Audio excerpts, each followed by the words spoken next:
Alright guys, here we go with the water pump video. I did many takes on this, and this should be my final one because I got the water pump out.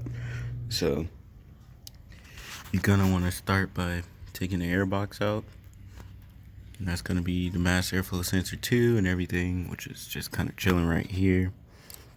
Then you're gonna take out the air hose to the turbo.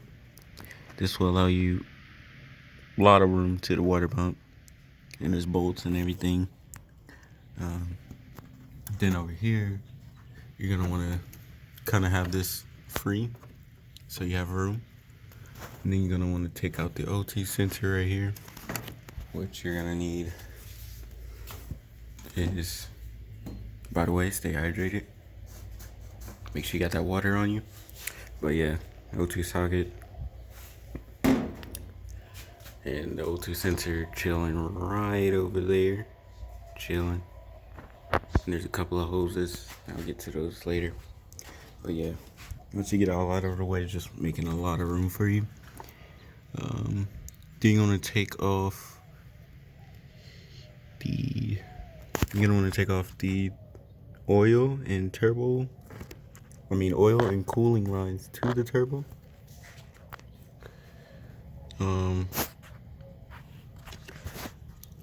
Then it just makes your life a lot easier, just making the most of the room you have. For me at least, because I couldn't get the cat and exhaust off because there's a rusted bolt on there pretty bad. Penetrating fluids did not work, so yeah. There's gonna be 3 bolts for the thermostat housing. Also, you're gonna want to get the wheel and everything off.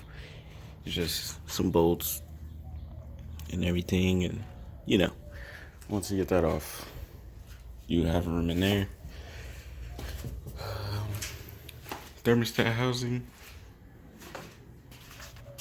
has 3 bolts. That's all you need to remove. It's gonna be one here, here, but it's gonna be on the other side because it's mounted like against the block. It's gonna have a couple of hoses on it, which I mentioned right there. It's gonna have a couple of hoses. I recommend taking pictures of everything before you take it apart so you remember where it goes, and I recommend you labeling your bolts and whatnot so you know where they go to. Once you take it off, once you manage to get this off, I'm trying to remember because this was a couple day process for me as I'm in school and stuff, so I had to take breaks and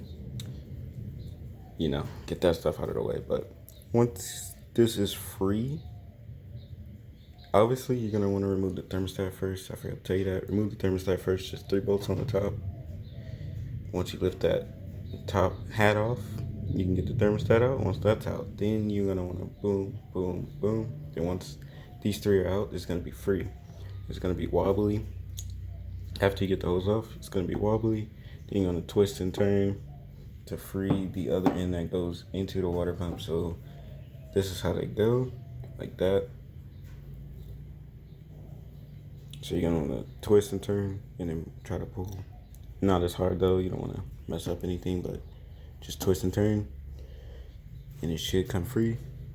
And then once it's free, then you can get to the water pump, which there's 3 mounting bolts you want to get to. So there's one through the back, which is on the timing cover, and I can show you.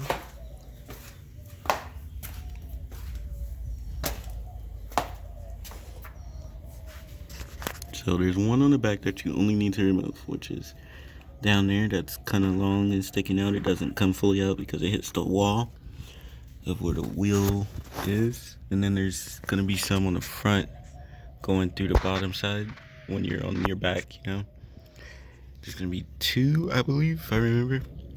One here, and then one below that one.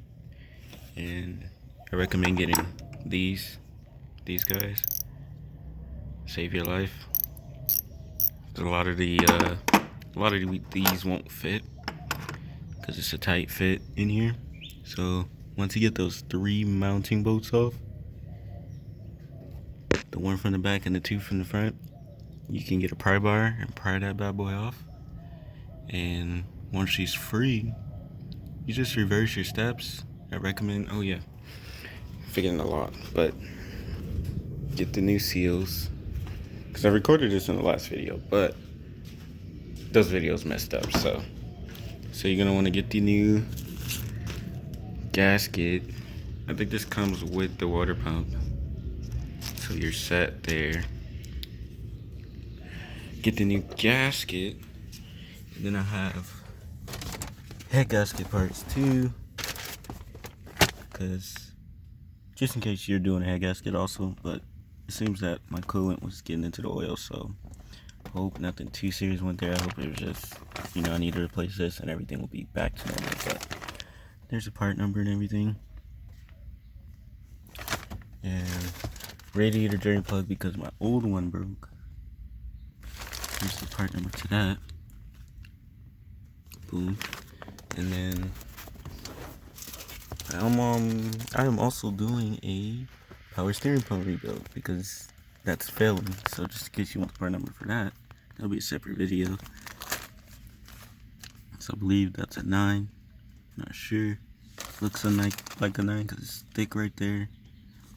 So you just pause the video right here and get your numbers. And this one. There you go. I believe I showed everything. Here's the O2 sensor. It's pretty easy to remove.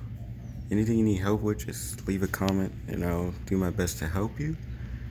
But here go the hoses that I had to remove.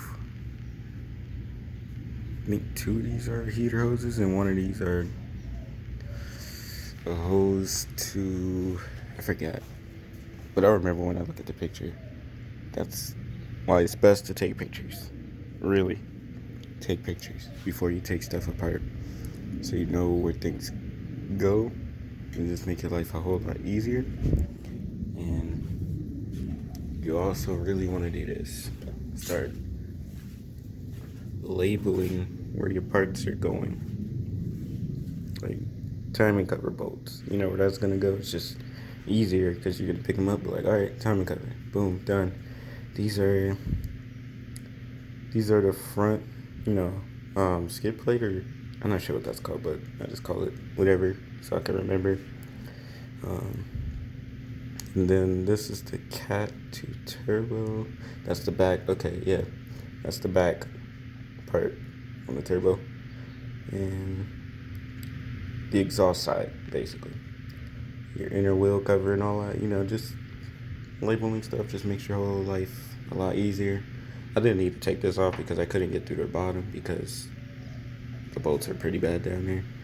But that's just your charge pipe. And, having it labeled, I'll know where everything goes, like, instantly. So that's why it's best to just label. Makes your life a whole lot easier. And obviously, you know what this is. But I still label it because just a habit. You're gonna want to get some gasket maker. Yeah, I believe I'm about to order a new one because this is not there. So I'm not too sure about that, because it's on here too. That big hole, it's on there, and it's on here.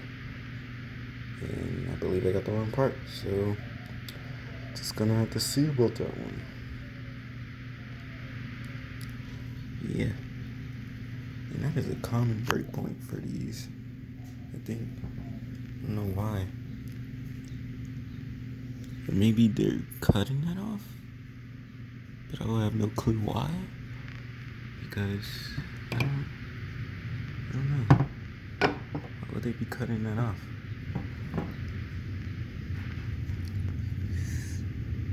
It's the same deal over here. It's the same deal over here, so hopefully that's not the same deal over here. Hopefully the car is not doing that. But we will see.